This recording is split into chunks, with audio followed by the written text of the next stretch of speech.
can deal with that person effectively. The fool, the hanged man, the devil. They don't like to take responsibility. He lives there in his comfortable space there. People who are wise men. Only the wise man can accept direct feedback. Intentionally doing things to hurt you, I would call them evil. They literally want to hurt. You must break the relationships immediately. Hello, beautiful souls. So today we will be talking about how to gain success into this life. What is the main secret here? It's the self-awareness, self-observation. But what it is specifically, how do you apply it into this life? Once you are self-aware and you are self-observative, you are managing yourself correctly. Once you start managing yourself correctly, you know which buttons to push, you know, just to make yourself happier. You can know and learn which buttons to push in others so that to manage everyone around you correctly, stop any kind of disturbances around you, creating harm around you, falling down yourself and others, and you can create just pleasantness around you, right? So let me tell you the so-called conclusions out of many years of observation of people here. And interesting enough, I observed it in me first of all, then I observed it in people. One of my favorite activities here was just to go to some coffee place and observe people around me, just to see what they are doing. I'm pretty sure many of you can relate to that. It would be very interesting to read in your comments below your conclusions, how to deal effectively with people. Now, this works like a charm for me, and I developed for myself so-called 3 categories. And whenever I see who is in front of me, because I see clearly at this particular stage who am I dealing with, I can deal with that person effectively. Now, after multiple years of observation of people, I can see main 3 categories. The first category is the fool. The second category is the hanged man, and the third category is the devil. Now let's go into specifics. So the fool, it is all about basically we all came here as fools. We are so open for learnings, everything, but at the same time we were surrounded by a certain environment with our particular beliefs about that environment. So we start acting based on that environment, accepting everything as a sponge. So let's say we grew up in a certain environment of our family. We accepted everything as a sponge. Now we have certain types of beliefs which are very, very deep inside us, and we maybe like the blockage card of it, we are not open for new things to come into our life, or we are open but we keep doing mistakes. Now, from the perspective of dealing with people, the fool represents when person has certain types of beliefs, certain type of nurturing environment where this person is like a circle, right? A circle, let's put it this way. And he lives there. He lives there in his comfortable space there. The person is still open for something new to come. There is that openness and curiosity, but he's very comfortable into his nurturing environment where he is today, in his set of beliefs. If you observe what is happening in your surrounding today, probably you will see those people around you. And it doesn't mean that they are idiots. It's not what I'm saying. I am just referring to this card, which is called the Fool, and describing those qualities, which I observed also in people when communicating with them. Meaning, again, just as a summary, a person is living in its comfortable, nurturing, warm environment. Warm, V-O-M-B, right? Just it's comfortable, it's nurturing. It's a set of beliefs, literally there, like a matrix of beliefs. It is still curious and open to something to come, but not too much. Not too much. Now, how do you deal with those people? You cannot give them direct feedback. Whenever you say to them something directly, they will get offended, you know? So it's just, you cannot do such things to those people. It's the same thing like you say something directly to a child. You must become like a North Star, like an ideal parent for that child, showing the way, a true leader. Now, a very beautiful example which I received in this life when I started riding horses. Horse riding is a powerful powerful leadership class, I tell you. So it's all about push and pull, push and pull. So you want to pull back and you want to push at a specific moment, but not be authoritative. It's the same with children. You cannot be too authoritative with them because they will kick you back. They will kick you back. Those who are parents here, they know about this, right? They're super manipulative, those children. And whenever you just say, you're an idiot, you fucked up here, then you will grow an idiot here, right? You cannot say such things to children. You must say always some kind of feedback, which is coaching feedback for them. This could be done better, right? Not just saying you fucked up, or this was wrong, or just giving them very direct response. They cannot handle it. They will be so defensive because they take it very, very personally. And I tell you, when you look at your surrounding, and maybe you who are watching right now, you can recognize yourself in certain specific situations that when someone is giving you that direct feedback, you kind of like become super defensive, right? Just like, that type of thing you want to do, but then you understand actually they are right, but you just like, I will kick you back first. So that thing, if you know about this card, and this is like this childish card, right? So a child mode, you want to just really love the child, you want to coach that child, you don't want to say anything directly to this child. Anything said in a direct mode will create that punch back, so, and it will just, instead of moving forward, it will bring the situation back, because first you have to deal with that defensiveness, reinstate that love, that loving, nurturing, trust relationship with this child, and only then go and just nurture the child further through some coaching. You must reestablish that level of trust with the child again. We actually have that inner child in ours, and if we sometimes just face the truth and we just like, you're an idiot, we say to the child is like, it punches us back. It punches us back even internally. So we must know and learn how we deal with our internal fool here. We all have that internal fool within us. We must know how we manage it. It's through that helping hand. Give me your hand, dear child. It's so nurturing. It's safe. Let me show you. That's how you talk to it as an adult, right? And there are lots of practices about it. Many of you are aware of it. Now, the next card, we meet here people who are wise men. Why the card the Hanged Man? Because these people are capable and are very open to see the situation from another 180 perspective. Meaning these people can accept direct feedback. Meaning that whenever you say to them in a direct way, they're even happy about it. They say, give me the direct feedback. It's quicker, better, more effective for me. I want to change the situation where I'm in.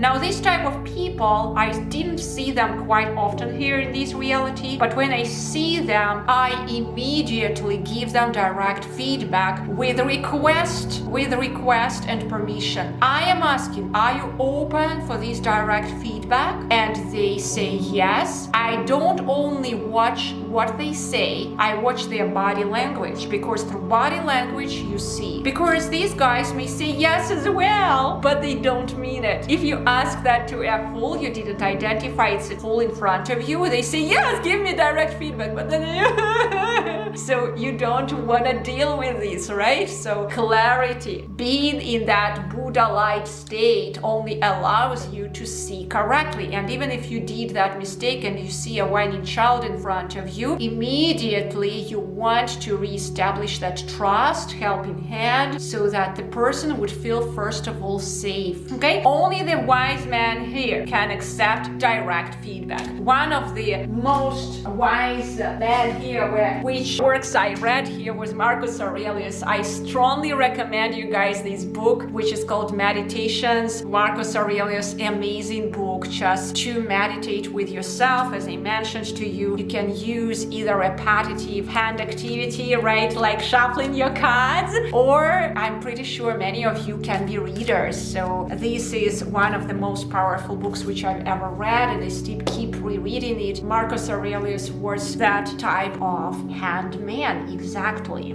Okay, and his actually meditations, all his statements are quite sometimes brutal. brutal, very honest, very direct. By the way, if you guys are listening to my channel, it means you are very coming close to the state of a wise man, because the deck and all the learnings which I am giving to you here, they are expressing that more brutal honesty with yourself. So in a moment you start accepting that honest picture of yourself reflecting through the cards, you are capable to start seeing reality as it is. But first thing first, it's managing you, seeing who you are, and then it will help you to see reality outside. Now again, indirect coaching, it is attributed for the Fool. So we are literally giving them the helping hand. That's the main way of communication, and making them better and helping us along the way whenever we deal with them. And direct feedback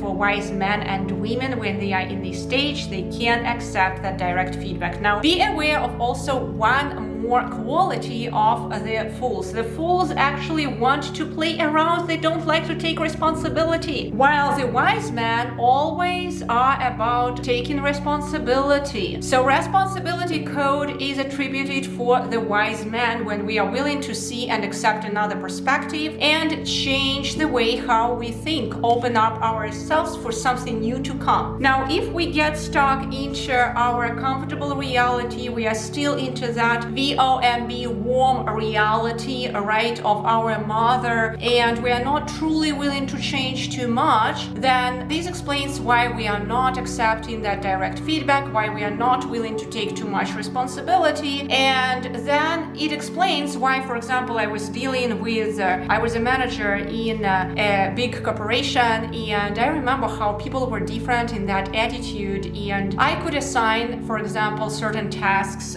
for the wise man or for the Fool, and they would come up to me with different replies. One would come up to me, no, it is not possible, because look at this, there are 20 reasons why it is not possible. While the wise man will always find the solution. And you will see those people around you. These are so-called naysayers. It's not that they are stupid, it's just they just don't want to do it, you know, or they just cannot see it at the moment because they are stuck into their small pond, into their small reality. So again, if you want to deal effectively with Fools, just make everything possible to coach them in a safe way, to open them from that pond into something new to come in a safe way, I tell you. While for these guys, for the wise man, you can give them direct feedback and they will do the work, okay? They are actually hungry for taking responsibility.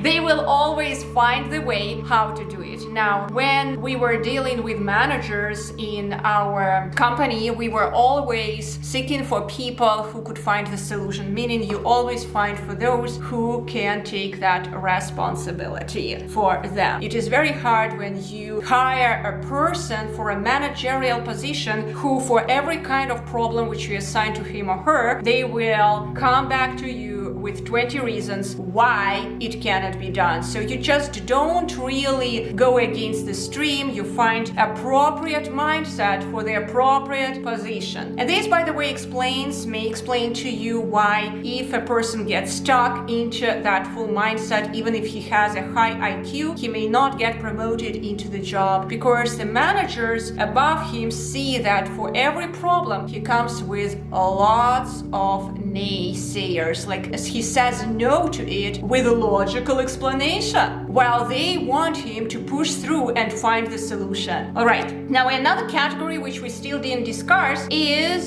the devil. And unfortunately, into this world, I would call them evil, right? Or they are so-called demons. They got stuck and got shrunk into that reality so much they literally want to hurt. For example, these guys, they never want to hurt intentionally. They may hurt, they may create harm. Even these guys, wise men, may do it, but then they can apologize, take responsibility. These guys are led by coaching, but they are not willing to hurt you. Well, these guys are intentionally doing things to hurt you. The only way of communication with them is no communication. Do you remember which card follows the devil? The Tower, meaning breakage. You must break the relationships immediately. Let me give you an example. You are living, let's say, with an alcoholic husband, and you are observing his behavior. It doesn't mean that you you get stuck with him for all your life. Give him some chance, let's say, for the next 3 months. That's what you defined. Do everything possible to help him, encourage him along the way. But if he doesn't get out of that circle, it's already on you. Are you willing to live with that person already who doesn't want to change, and are you willing to spend all your life with him, or you are willing to start something new? So if you are all into that serving the demon, it's never enough. I tell you, I was coming from an alcoholic family. I mean, not my family members, but one of my members was that way. No matter what you do, if a family member just doesn't want to heal himself, it's just, you cannot do anything around it. I promise you. You just need already to consult some medical services who can help him. You cannot be around that person. It's already harmful on that level. So you want to just, in some sense, isolate yourself from that toxic environment where you continuously live with this person. Let's say another example. You are taking something harmful, toxic into your body. Does it mean you continue taking it, or you must immediately stop? I promise, if you take any other supplements to heal yourself, even if you take some toxic substance, it will not heal you. Why? Because you continue taking the addictions into your body. You continue being addictive. You continue taking drugs, and then, no, I take these supplements. It's very widespread today in the biohacking world, by the way. I will take sugar. I will continue taking tons of sugar, but I will supplement it with those amounts of tablets and I will be fine, they say. Well, it's okay, but then whole system is torn out.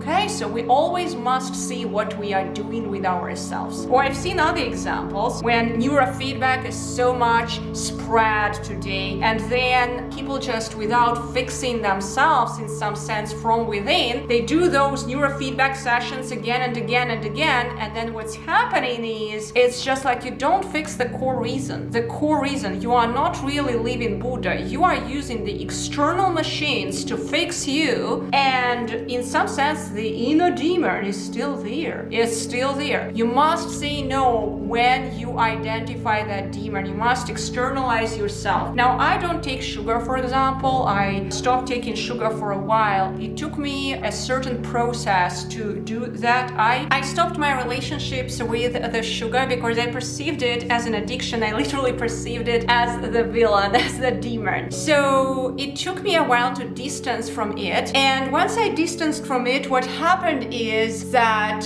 when I got back to it, I saw the picture. I saw that I don't really require that much sugar into my life. Now, I don't say to you, stop the sugar. That's not my message. I'm saying to you, when you see a villain, when you see something toxic into your life, whatever it is, you must stop, distance to see what is in front of you. Then, for example, you can get back to it and see if you completely cut it or you re-establish it in a healthy way. For example, I had toxic relationships with my mom, so I had to cut it for a while completely. And as you know, it's not healthy to completely cut the relationships with parents. It's still our parents. And I took responsibility as a child for those parents as well. We all are parents of our parents in future. That's how it is. The roles are vice versa when we get older, right? We all notice that. At the same time, when we take that responsibility that we are still here coming and we have to take care about our parents, it doesn't mean they can torture us if we are so-called stuck in toxic relationships with parents. I had to literally distance myself for a while from my mom in order to see the situation and reestablish it, all the relationships with her with healthy boundaries. Alright? But that's a topic for another discussion. Alrighty, so again, summary. We can see here fools, they accept coaching and it's very easy to be a North Star for them, lead by example. Literally like you take the leadership course and you ride in the horse. Like you ride your own horse here. We are all fools, our inner children, right? We all ride our own inner children. And if we see another fool here, we only deal with them through indirect kind coaching, establishing the healthy borders at the same time, but never giving them direct feedback, knowing they're not willing to take responsibility. And if we give them responsibility, it's incremental growth of responsibility step by step. Now, another one is wise man. They are willing to accept direct feedback. They're actually hungry for it. And they are all about responsibility. And it's one of the easiest types of people to deal with here. It's a very mature person. The third one is the devil. It's literally evil. And in this case, we don't judge, don't condemn them. We cut the relationships with them for a while or completely, depending on the situation. Alrighty, hope all this served you well. Thank you so much. If you have any comments here, please leave me below this video and I would be so happy to see all of them.